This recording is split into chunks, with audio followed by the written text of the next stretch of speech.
करी सके, गुरु करे सो। मंच पे विराजमान सब जीवों का कल्याण करने के लिए आए हुए परम पूज्य स्वामी जी महाराज के चरणों में कोट कोट प्रणाम।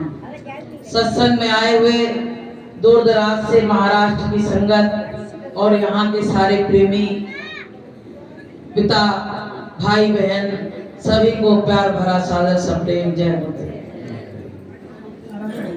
प्रेमियों, आप लोग थक गए होंगे बैठे बैठे, बस हम ज्यादा समय आपका नहीं लेंगे क्योंकि जिसके यहाँ कोई कार्यक्रम होता है उस पर थोड़ा लोड रहता है और दूसरे का सम्मान करना भी हमारा फर्ज है। इसलिए हम आज जहाँ जितना ज्यादा समय दूसरी जगह लेते थे यहाँ नहीं लेंगे, बस थोड़ा सा बेटी की शादी के बारे में बता के बस इसको विराम दे देंगे। प्रेमियों, ये संसार बड़ा विचित्र है। परमात्मा ने क्या रीति और रिवाज बनाए हैं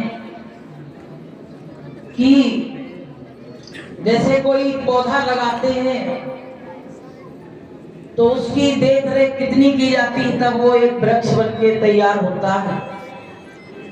ऐसे प्रेमियों, बेटी होती है, कितने छोटे से उसको पाला जाता पोसा जाता है और जब वो वृक्ष का रूप ले लेती है तब समाज, घर वाले, परिवार वाले कहने लगते हैं इसका ब्याह कब होगा। बताइए, जो बेटी एक आवाज फैलाती है, सबके दुख दर्द को समझती है और उसी बेटी को विदा करने के लिए लोग व्याकुल हैं। बताइए जी, क्या रीति। संतों ने बेटी को जो धान का जो पौधा होता है उससे तुलना दी गई है कि जब धान का पौधा लगाया जाता है खेत में तो एक खेत से उखाड़ के दूसरे में लगाया जाता है। ऐसे ही बेटी होती है, उसको अपना घर छोड़ के और दूसरे घर में जाना पड़ता है। प्रेमियों, जी, नियम बना दिया गया, इसको कोई टाल भी नहीं सकता है। मीरा जैसा तो कोई बन नहीं सकता है। मीरा से जब शादी की बात कही गई तो मीरा ने कहा मेरी तो शादी हो चुकी। बोले किससे हो चुकी? बोले मेरी शादी तो परमात्मा से हो चुकी। तो लोगों ने कहा परमात्मा से कहीं शादी होती है? तो मीरा ने कहा किससे शादी करूं मैं, बताओ। तो लोगों ने कहा इतना बड़ा संसार पड़ा है, कोई लड़का देख के और शादी तुम्हारी करवा देंगे। तो मीरा ने क्या उत्तर दिया कि ऐसे वर को क्या वरूं जो जन्मे और मर जाए और वरण करो गोपाल को जो अजर अमर हो जाए। तो प्रेमियों, मीरा में तो विलक्षण बुद्धि थी, वो पिछले उसका संस्कार था तो उनको तो ये चीज भा गई। लेकिन जिसके अंदर, किसी के अंदर संस्कार नहीं है तो उसको तो जाना ही पड़ेगा। मीरा ऐसे नहीं छूटी, समाज से बहुत बड़ा पंगा लिया। समाज वालों ने उसको बहुत कुछ कहा, लेकिन मीरा ने कहा मैं अब किसी के मानने वाली नहीं हूं। मैं तो जो अजर अमर अविनाशी प्रभु है मैं उसी को अपना पिया बनाऊंगी और मैं किसी को और बना नहीं सकती हूँ। आज मैं सुहाग को चढ़ाऊंगी, कल मेरा सुहाग उजड़ जाएगा, इसी समाज के सामने हमारे सुहाग को लूट लिया जाएगा, वहीं बाहर ले जाके और उसकी अर्थी पे ही मेरे सुहाग को लुटा दिया जाएगा। इसलिए मुझे ऐसे सुहाग की जरूरत नहीं है। तो प्रेमियों, लेकिन जो इंसान है, छोटे छोटे व्यक्ति हैं जिनका कुछ वही नहीं है, समाज है जे, ऐसे तो बिरला ही लोग हुए। हम जैसे तुच्छ लोगों गुरु महाराज ने बुला के शादी करवा दी। बताइए, परमात्मा स्वयं बुला के बंधन में बांध देता, क्या कहा जाए।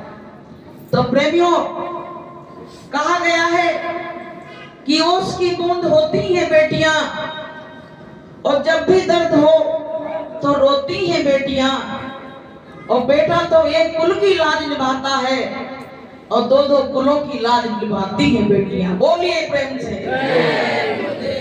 बताइए बेटी किस बात से खराब है? लोग कहते हैं अरे बेटियां हो गई, बड़ा भारी भार आ गया। अपनी अपनी किस्मत लेके बेटियां आती। प्रेमियों, ये छोटा सा कार्यक्रम, छोटे लोग हैं, मेरी औकात तो कुछ है नहीं, लेकिन मालिक की दया से ये छोटा सा कार्यक्रम हुआ। अब इसके उसमें आपको एक छोटी सी कहानी सुनाएंगे। कबीर साहब थे, उनकी बच्ची की शादी पक्की हो गई। अब घर में एक पैसा नहीं कि कहां से क्या व्यवस्था की जाए, तो उनकी मां ने कहा, वो जुलाहे का काम करते थे तो 2 थान कपड़े के रखे थे, तो बोले बेटा कोई तैयारी नहीं, 2 दिन रह गए शादी के, तो बोले 2 थान दिए, बोले इसको बेच के बच्चों के लिए कपड़े ले आओ। कबीर साहब लेके जा रहे, तब तक क्या हुआ, रास्ते में 2 संत महात्मा मिल गए। तो उन्होंने देखा वो नंगे उघारे थे, तो कहने लगे आप इस थान को ले जाओ, अपना कपड़ा बनवा लेना और मैं तो आगे देख लूंगा जो होगा। अब शाम को जब लौट के आए तो माँ ने पूछा कि वो पैसे कहाँ गए? बोले माँ मैंने तो साधु महात्मा निकल रहे थे तो उनको दे दिया। माँ बोली अब आगे की व्यवस्था कैसे होगी? कहने लगे परमात्मा करेगा, मेरे बस का कुछ नहीं। अब प्रेमियों क्या हुआ, शादी का दिन आ गया, कोई व्यवस्था नहीं। तो कबीर साहब ने कहा कि अब क्या करें, जाके वहां एक पहाड़ी पे बैठ के और भगवान का भजन करने लगे। अब लोगों ने कहा अरे इनके घर शादी है, कोई चहल पहल नहीं उठ रही। बारात आने का दिन हुआ और परमात्मा स्वयं कबीर साहब के भेष में आके और उनके घर में सारी व्यवस्था करा दी, सारी व्यवस्था करा दी। बोलिए प्रेम से। अब प्रेमियों कबीर साहब तो वहां बैठे पहाड़ी पे और यहाँ सब काम हो रहा। अब यहाँ बारात आ गई और बारात का सम्मान स्वागत सब हो गया, तो लोग बात करते जा रहे, कहने लगे वो कबीर जुलाहा इतना निर्धन व्यक्ति था तो उसने तो बड़ा सम्मान किया। तो कबीर साहब ने जब सुना तो बोले आप कहां से आ रहे हो? बोले वहां शादी थी कबीर साहब के यहाँ, उनके यहाँ से आ रहा हूं। बोले ऐसा भव्य स्वागत किसी ने नहीं किया जैसा आज कबीर साहब ने किया। बोले क्या किया? बोले ऐसे लजीज व्यंजन बनाए गए जिनका मैं नाम भी नहीं जानता हूं और हीरे और जवाहरात से विदाई करी। तो कबीर साहब रोने लगे, कबीर साहब रोने लगे, कहने लगे कि मैं यहाँ बैठा हूं और परमात्मा मेरा वहां मेरी वजह से सब परेशान हो रहा।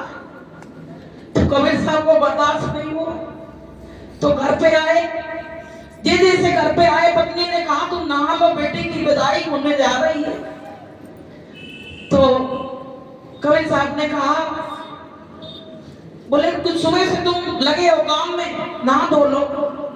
तो कबीर साहब समझ गए कि मेरे भेष में ही परमात्मा आया और वो परमात्मा चला गया, कबीर साहब वहीं रह गए। अब से बैठ के रोने लगे। तो पत्नी ने कहा तुम क्यों रो रहे हो, क्या बात है? बोले मैं रो नहीं रहा हूं, मैं तो वहां मेरे पास कुछ था नहीं, मैं निर्धन था, गरीब था, मैं क्या करता, बारात आ जाती, मेरे पास कुछ औकात नहीं थी, तो मैं चला गया परमात्मा का भजन करने लगा। तो परमात्मा स्वयं आके पूरी शादी की और बेटी की विदाई के समय परमात्मा चला गया और मुझको खड़ा कर दिया, सारा से परमात्मा ने हमको दे दिया। तो प्रेमियों ऐसे ही गुरु महाराज हैं, हम लोगों की कोई औकात नहीं है। आज सत्संग था, हमको घबराहट बहुत हो रही थी, हमने कही कैसे क्या होगा गुरु महाराज। सुबह साधना में बैठे तो गुरु महाराज ने ऐसे लगा कि सिर पे हाथ रख के कह दिया घबरा मत, सब काम हो जाएगा। और उसी समय से हमारा सिर बिल्कुल हल्का हो गया, मुझको कोई टेंशन नहीं रहेगी। तो प्रेमियों गुरु महाराज कहते बच्चों तुम अपना काम समझ के मत करो कि अपनी करनी आप करावे और पहुंचावे धुर दरबारा। वो तो स्वयं अपना काम कराते हैं, उनको खुद चिंता रहती है। जैसे उनका सत्संग होता है तो उनको स्वयं चिंता हो जाती, मेरे बच्चे वो तो खाली हमको निमित्त मात्र बनाए हैं, काम तो सब वही कर रहे हैं। तो प्रेमी भाई बहनों, ये बड़ा अजब गजब खेल है। सब खेल दुनिया के समझ में आ गए, पर परमात्मा का खेल आज तक कोई समझ नहीं पाया, ना समझ पाएगा। तो ये गुरु नहीं है, ये गुरु भगवान है। प्रेमियों, इनसे हम लोगों का जीवन चल रहा है, इनके बिना मेरे जीवन में कुछ भी नहीं है। अंधेरा है, चारों तरफ अंधेरा है, इनके बिना मेरे जीवन में कुछ भी नहीं है। तो प्रेमियों, महाराज से अर्चनाताई आई तो हमारा बहुत बड़ा तो कहते सौभाग्य है जो ऐसे लोग इतनी दूर से चल के आए और हमारे मंच की शोभा बढ़ाई। यहाँ 2 दीदी और बैठी महाराष्ट्र की, 17 घंटे गाड़ी लेट थी। बताइए, उसके बाद भी वो 3 दिन का कार्यक्रम पूरा अटेंड किया। ऐसे ऐसे लोग, इनसे मुलाकात सबसे लिखी थी संगत से। गुरु महाराज कहते संगत मालिक का रूप होती है, तो संगत जिस सब मालिक का ही रूप है। गुरु महाराज के सब बच्चे हैं, ना इसमें कोई छोटा है ना कोई बड़ा है, ना कोई नीची जाति का है ना ऊंची जाति का है, कि प्रभु को भजे सो प्रभु का होई, और जाति पात पूछत नहीं कोई। तो प्रेमियों, हमको भी कबीर साहब की तरह परमात्मा में विश्वास करना है। वो स्वयं परमात्मा थे, फिर भी उनमें विश्वास करते थे। ऐसे प्रेमियों, हमारे बड़े से बड़े काम गुरु महाराज ने चुटकियों में बना दिए, जिनका हमें विश्वास भी नहीं था कि मालिक करे। हमारे विश्वास की कमी है प्रेमियों, गुरु महाराज को देने में कोई कमी नहीं है। जिस दिन हमारा विश्वास दृढ़ हो जाएगा, उस दिन गुरु महाराज ऐसा लुटाएंगे कि आप बटोर नहीं पाओगे।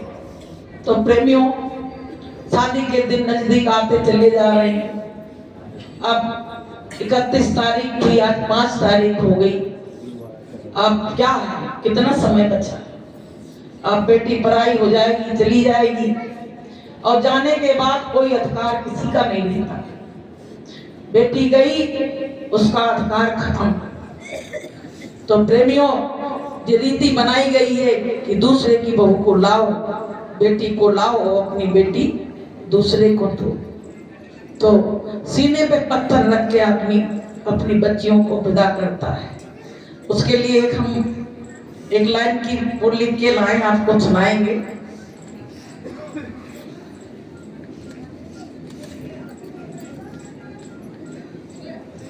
जय गुरुदेव।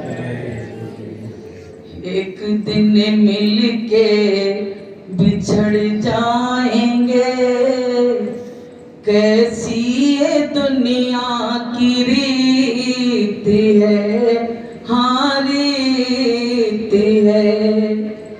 अपने पराए हो जाए एक दिन, कैसी बनाई ये रीत है, हाँ रीत है।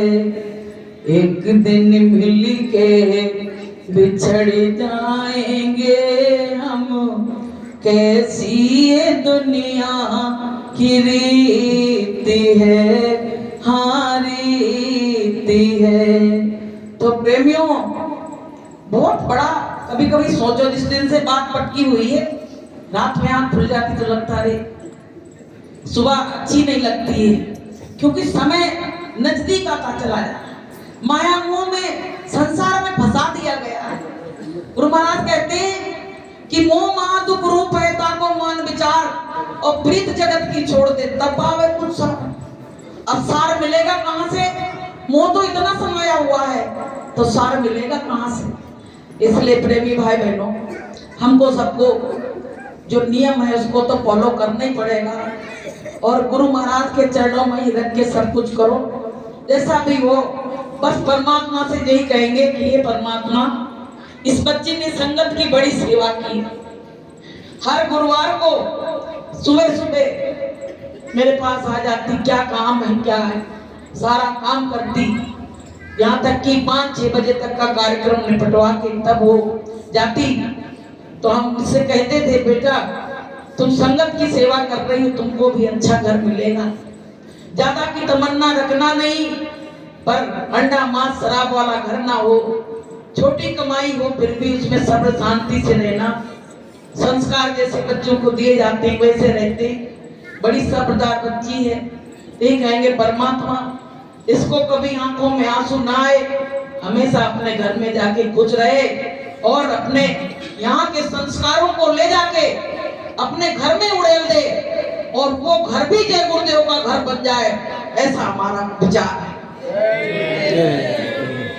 तो इसी के साथ हम अपनी वाणी को विराम देंगे। समय काफी हो गया है। हमसे कोई भूल चूक में गलती हो गई हो तो अपनी बहन बेटी क्षमा करना समझ के। मैं कुछ बोलने योग्य तो वो नहीं, पता नहीं मालिक क्या चाहता है, किससे बुला लेता है मंच पे, पता नहीं वो किससे क्या क्या कराना चाहता है। तो प्रेमियों जो सेवा मिले सिर माथे रख के उसको स्वीकार करो और मेरी वाणी से अगर कोई गलती निकली हो तो क्षमा करना। जय गुरुदेव।